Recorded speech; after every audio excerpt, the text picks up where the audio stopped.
Hello, আসসালামু আলাইকুম। YouTube page কী অবস্থা, কেমন আছেন? আশা করি সবাই ভালো আছেন। আজকে যে টপিক নিয়ে আলোচনা করব এটা হলো বাংলাদেশের কন্টেন্ট ক্রিয়েটর তৌহিদ আফ্রিদি বরিশাল থেকে গ্রেপ্তার।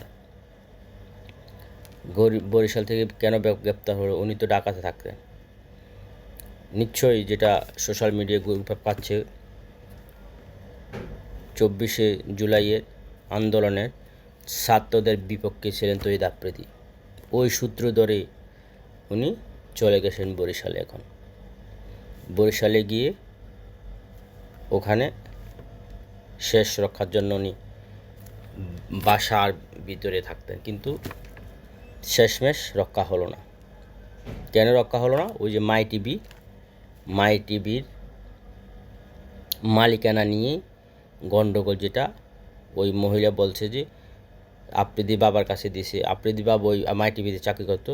আফ্রিদি বাবার কাছে দিয়ে উনি বিদেশে যাবেন, ইউরোপে কোথাও যাবেন, কিন্তু আফ্রিদি বাবা এই সুযোগে ওই মহিলার চ্যানেল জোর করে তাদের নামে করা হয়েছে নাকি, এটা যেটা সোশ্যাল মিডিয়া ঘুরপাক খাচ্ছে, বা যেটা সোশ্যাল মিডিয়াতে ওই মহিলা স্বীকারোক্তি জবানবন্দি দিয়েছে। কিন্তু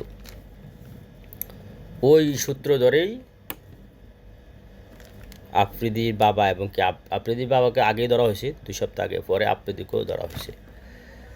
কিন্তু শেষ পর্যন্ত দেখা গেছে যে কুমিল্লার যে মনিয়া হত্যা হয়েছিল, এখন হত্যার সাথে জড়িত না জড়িত তৌহিদ আফ্রিদি এটা কিন্তু এখনও ক্লিয়ার হয় না। কিন্তু মনিয়ার সাথে সম্পর্ক ছিল আফ্রিদি।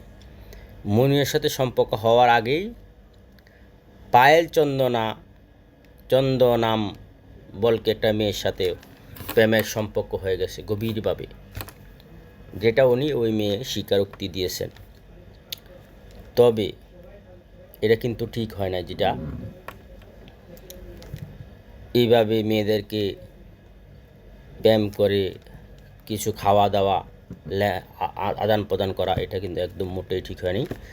তবে যখন এই মেয়ে জানতে পারছে যে পায়েল চন্দ্র যখন জানতে পারছে যে মনিয়ার সাথেও একটু এরকম লাগতেছে আফ্রিদির, তখন যখন উনি আফ্রিদি বলছে ভালো মন্দ, আফ্রিদি উল্টা হয়ে সবল দিতে চেয়েছিল। কী সবল? যে কিন্তু দেখা গেল যে উল্টা সবল মারছে আফ্রিদি ওই পায়েল চন্দনা নাম যে ওই মেয়েকে, বলতেছে উঠায় মানে শেষ করে দিবে, এরকম যেটা সোশ্যাল মিডিয়া বা ওই মেয়ের স্বীকারোক্তি শুনলাম। কিন্তু এইভাবে করা ঠিক হয় না। যাই হোক, এর ফাঁকি দিয়া যখন জুলাইয়ের 24শে আন্দোলনের সময় সাংবাদিক ইলিয়াস আবার আমাদের যে ডিবি হারুন সাহেবের একটা আপত্তিকর ভিডিও সোশ্যাল মিডিয়ায় ছেড়ে দিছে।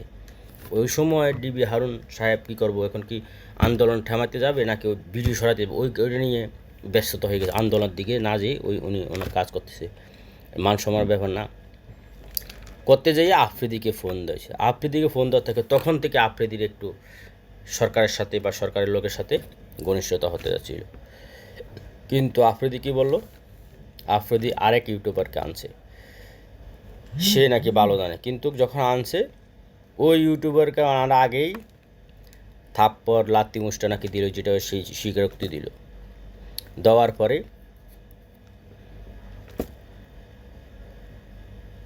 উনি তো শেষ পর্যন্ত ওখান থেকে চলে আসছে মাঠটার খেয়ে, ভিডিও এভাবে আসে।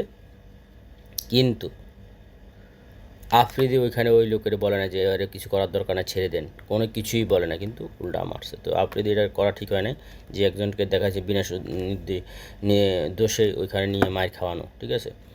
আরেকটা হলো আফ্রিদি মুনিয়ার সাথে সম্পর্ক, তো মুনিয়া হত্যা যে ঘটছে ওইটা এখন কিন্তু ইজিভাবে বাড়িতে পারে। কেন?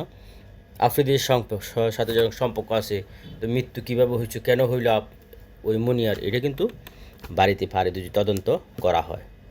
তবে এটা একটা গভীর ষড়যন্ত্র চলতেছে। এই গভীর ষড়যন্ত্রের মাঝে কী হয় শেষ পর্যন্ত জানি না। তবে আফ্রিদিকে ইতিমধ্যে 7 দিনের রিমান্ড চাওয়া হয়েছে, 5 দিনের রিমান্ড মঞ্জুর করা হয়েছে। ইতিমধ্যে আফ্রিদি রিমান্ডে আছে। তো রিমান্ডে ইনশাল্লাহ আমরা দেখব যে সব তথ্য আসলে